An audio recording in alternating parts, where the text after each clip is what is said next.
ఎవరైతే బీఆర్ఎస్ పార్టీకి వెళ్ళిపోయిన టీడీపీ వాళ్ళు ఉన్నారు, ఈ రోజు కూడా కాంగ్రెస్ ముఖ్యమంత్రిగా ఉన్న రేవంత్ రెడ్డి గారు కాంగ్రెస్ పార్టీలోకి వెళ్ళిపోయినప్పటికి కూడా అటు తలసాని గారు కానివ్వండి, నాకు తెలిసి ఎర్రబెల్లి దయాకర్రావు గారు ఒక్కళ్ళే కొంచెం దుందుడుగా కొన్ని సందర్భాలు వ్యవహరించినట్టు ఉన్నారు తప్పితే ఏ ఒక్క టీడీపీ అంటే కొడాలి నాని గారి లాగా, వల్లభనేని వంశీ గారి లాగా ఏ ఒక్క తెలంగాణ టీడీపీ నాయకుడు పార్టీలు మారినా మంత్రి పదవులు తీసుకున్నా కన్నా అంటే మొదలుపెట్టిన టీడీపీ పార్టీని ఒక మాట తిట్టలేదండి ఇప్పటి వరకు. చంద్రబాబు నాయుడు గారిని కూడా ఏం తిట్టలేదు, దూషించలేదు. అంటే ఇక్కడ ఒకటండి, తెలంగాణ నాయకులకి ఇక్కడ ఉన్న పరిస్థితి క్షుణ్ణంగా తెలుసు, ఆ గ్రాటిట్యూడ్ ఉంది నిస్సందేహంగా.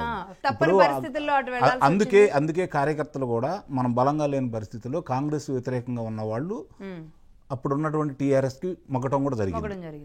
ఇక్కడ జరిగిన సరే తప్పులనేవి రాజకీయ పార్టీలో జరుగుతూ ఉంటాయి. ఎన్నికలే ప్రామాణికం, ఎప్పుడైనా గెలిపే ప్రధానం కదా. అధికారంలో ఉన్నప్పుడు ఆ పరిస్థితి వేరు. కానీ అధికారంలో లేకుండా కూడా 2004 ఇది 2024 20 సంవత్సరాల నుంచి అధికారంలో అంటే ఇంకొక 5 సంవత్సరాలు లేనట్టే కదా. అధికారంలో లేకపోయినా కూడా ఇంకా ఇంత బలంగా తెలంగాణలో టీడీపీ కార్యకర్తలు ఉన్నారు అనేది టీడీపీ చేసుకున్న అదృష్టం. అన్న నందమూరి తారక రామారావు గారు వేసిన పునాదితో పాటు చంద్రబాబు నాయుడు గారు తీసుకొచ్చిన సంస్కరణలకి ఈ రోజు కూడా మీరు ఉదాహరణకు ఆయన్ని నిర్బంధంలో తీసుకున్న సందర్భంగా తెలంగాణ ప్రాంతంలో జరిగిన నిరసనలు ఒకసారి మీరు గుర్తు చేసుకోండి, గ్రామ స్థాయిలో కూడా. ఈవెన్ అండి నేను అంటే ఇప్పుడు ఎర్రబెల్లి గారు దుందుడుకు అన్నాను కానీ ఆ కుటుంబం కూడా చాలా బాధపడ్డారు ఆయన అరెస్ట్ సమయం. అవునండి, అందరూ ఇప్పుడు ఎవరైనా సరే ఇప్పుడు పైకి పార్టీ అధికార ప్రతినిధులు వస్తారండి, వాళ్ళ మనసులో భావాలు ఉన్నా కూడా పంచుకోవాలి అంటే పార్టీ యొక్క మాటే వాళ్ళు చెబుతారు తప్ప సొంత అభిప్రాయాలు చెప్పేవాళ్ళు చాలా తక్కువ మంది కదా.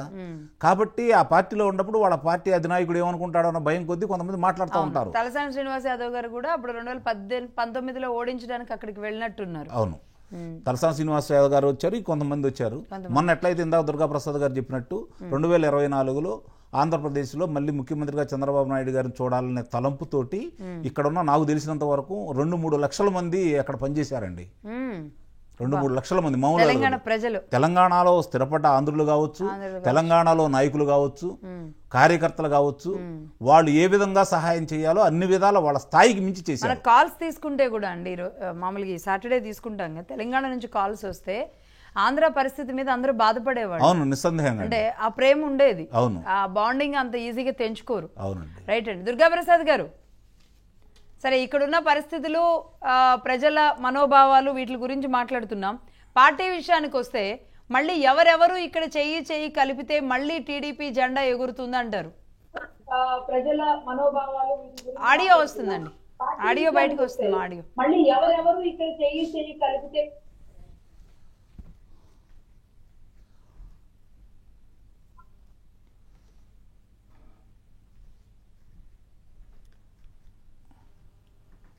దుర్గాప్రసాద్ గారు ఓకేనా, మాట్లాడండి. హలో లక్ష్మి గారు, ఖచ్చితంగా రాబోయే రోజుల్లో తెలుగుదేశం పార్టీ ఇక్కడ ప్రధాన భూమిక పోషిస్తుంది. 2029లో మేజర్ రోల్ తెలుగుదేశం పార్టీ పోషించబోతుంది. ఎందుకంటే స్పేస్ ఉంది, ఇక్కడ పొలిటికల్ వ్యాక్యూమ్ ఉంది. బీజేపీ ఒక రకంగా, కాంగ్రెస్ ఒక రకంగా, బీజేపీ సెంట్రల్ అధికారంలో ఉంది, కాంగ్రెస్ ఇక్కడ అధికారంలో ఉంది. ఈ ప్రతిపక్ష పాత్ర అనేది మేము పోషించాలని అనుకుంటున్నాం. ఖచ్చితంగా ప్రజా ఉద్యమాలను కూడా నిర్మిస్తాం. ఇప్పుడు కాంగ్రెస్ పార్టీ ఏవైతే హామీలు ఇచ్చిందో అవన్నీ అమలైన దాకా మేము ప్రజల పక్షాన్ని ఉంటాం. దానికి ఏం లేదు, ఒక రాజకీయ పార్టీగా పోరాటం చేస్తాం. దానికి దీనికి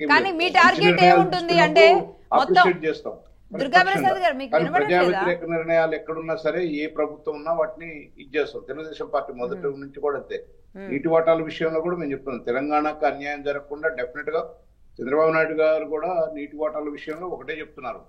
నీటి వాటాలు ఎట్లయితే కృష్ణా గోదావరి జలాలు ఉన్నాయో వాటిని సమృద్ధిగా 2 తెలుగు రాష్ట్రాలు ఉపయోగించుకోవాలని, ఒక తెలంగాణ ఆంధ్రప్రదేశ్ ఉపయోగించుకోవాలన్నా చంద్రబాబు నాయుడు గారు. అందుకనే తెలంగాణలో ఎలిజిబిలిటీ ఉంది కాబట్టి గోదావరి జలాలకు అనుసంధానం చేశారు.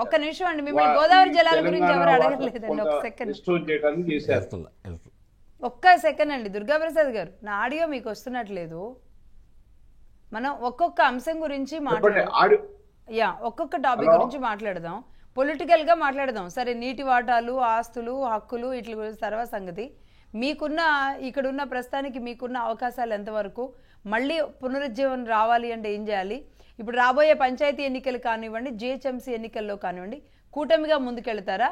బీఆర్ఎస్ పార్టీని మళ్ళీ అంటే బీఆర్ఎస్ పార్టీలో ఉన్న మీ వాళ్ళని వెనక్కి తెచ్చుకోవడం టార్గెటా లేదా కొత్త టీడీపీ క్యాడర్ని తయారు చేసుకుంటారా? ఇది చెప్పండి. డెఫినెట్ గా ఇప్పుడు లక్ష్మి గారు గ్రామ స్థాయిలో, మండల స్థాయిలో, పార్లమెంట్ స్థాయిలో ఉన్న టిఆర్ఎస్ శ్రేణులు తెలుగుదేశం వైపు చూస్తున్నాయి. మాతో టాక్స్ స్టార్ట్ అయినాయి ఆల్రెడీ. ఇక్కడ రాష్ట్ర స్థాయిలో ఎమ్మెల్యేలు ఎప్పుడైతే పార్టీ నుంచి ఫిరాయింపు చేస్తున్నారో ఇక మళ్ళా ఎక్కడి నుంచి వచ్చింది అసలు టిఆర్ఎస్ పార్టీ ఎక్కడుందండి? బ్రాకెట్ లో తెలుగుదేశమే కదా. తెలుగుదేశం క్యాడరే పోయి టిఆర్ఎస్ లో అధికారం వచ్చినప్పుడు మొత్తాన్ని గుంజుకున్నారు. ఇప్పుడు వాళ్ళంతా కూడా ఇది కాదు శాశ్వతమైన పార్టీ అంటే తెలుగుదేశమే. పేదవాళ్ళకి ప్లాట్ఫారం, బీసీ బడుగు బలహీన వర్గాల వరకు తెలంగాణలో పెద్దపీట వేసిన తెలుగుదేశం పార్టీ. కాబట్టి తెలుగుదేశం ఈ ప్లాట్ఫారం ఉండాలి. తెలుగుదేశం పార్టీ కూడా తెలంగాణ కోరుకుంది, కానీ ఇట్లాంటి తెలంగాణ కాదు, సామాజిక తెలంగాణ కోరుకున్నాం. ఇది దొరల పాలన నడిచింది అనేది ప్రతి వాళ్ళు అర్థం చేసుకున్నారు. ఇవాళ మండల స్థాయిలో కానీ రాష్ట్ర స్థాయిలో బహుశా ఈ మధ్య మీడియాలో ఇంకా అటెన్షన్ లేదు, కానీ ఈ మధ్య చాలా మంది చేరుతూనే ఉన్నారండి. మా దగ్గర కొన్ని జెండా పండుగలు వ్యవహారాలు గ్రామ స్థాయిలో మొదలైనవి ఆల్రెడీ చేసుకుంటూ పోతూనే ఉన్నాం మేము. కాకపోతే మీడియా అటెన్షన్, ఎందుకంటే తెలుగుదేశం తక్కువ ఉంది కాబట్టి స్పేస్ తక్కువ ఉంది, కానీ మేము సోషల్ మీడియా పరంగా ఇప్పుడు గ్రామాల్లో కానీ మండలాల్లో కానీ వచ్చే వాళ్ళని అందరినీ చేర్చుకోండి. నిన్న మొన్న కూడా కొన్ని చేరికలు జరిగినాయి. భువనగిరి కాన్స్టిట్యున్సీలో కానీ పార్లమెంట్ లో కొన్ని చేరికలు జరుగుతా ఉన్నాయి. కాబట్టి రేపు స్థానిక సంస్థ ఎన్నికల్లో తెలుగుదేశం పార్టీ బలమైన శక్తిగా ఉండబోతుంది. స్థానికంగా కేడర్ గాని ప్రజలు గాని కొంత వైపు మా వైపు ఉన్నారు, తెలుగుదేశం పార్టీ వైపు ఉన్నారు. ముఖ్యంగా దానికి చంద్రబాబు నాయుడు గారి కారణమే. చంద్రబాబు గారి నాయకత్వం ఇప్పుడు ఇవాళ చూసాం ఆంధ్రాలో ఏ విధంగా వాళ్ళంతా కూడా ఇచ్చేశారు. కాబట్టి అంటే వారి నాయకత్వంలో ఇక్కడ పార్టీ బాగుంటది, డెవలప్మెంట్ ఇంకా జరుగుతుంది, మంచిగా ఉంటది అని చెప్పే ఆలోచన ప్రజలకు ఉంది. ఇక లేదండి ఇప్పుడు తెలంగాణ ఆంధ్ర విడిపోయి 10 ఏళ్ళు అయిపోయింది. ఇప్పుడు ఆ భావన వాళ్ళు ఏదో నిన్న మొన్న కూడా ఏదో తీసుకొచ్చారు, ఏదో యూనియన్ టెరిటరీనో లేకపోతే ఏదో చేస్తారు అది దాని అన్ని ఉత్తమాటలు. ఇంక లేదు, ఇక తెలంగాణ వాదాన్ని అడ్డు పెట్టుకొని రాజ్య అధికారంలోకి రావాలని ఎవరు చూసినా కూడా అది వాళ్లే నష్టపోతారు. తాడు పాము అయింది వాళ్ళకే. ఇక ఏమైనా ప్రజల యొక్క ఎజెండా, ప్రజలకు ఏం కావాలా, తెలంగాణ సమాజానికి ఏం కావాలి, అది ఎజెండాగా ఫిక్స్ చేస్తేనే ఈ రాష్ట్రంలో పార్టీలకు మనుగడ ఉంటదండి.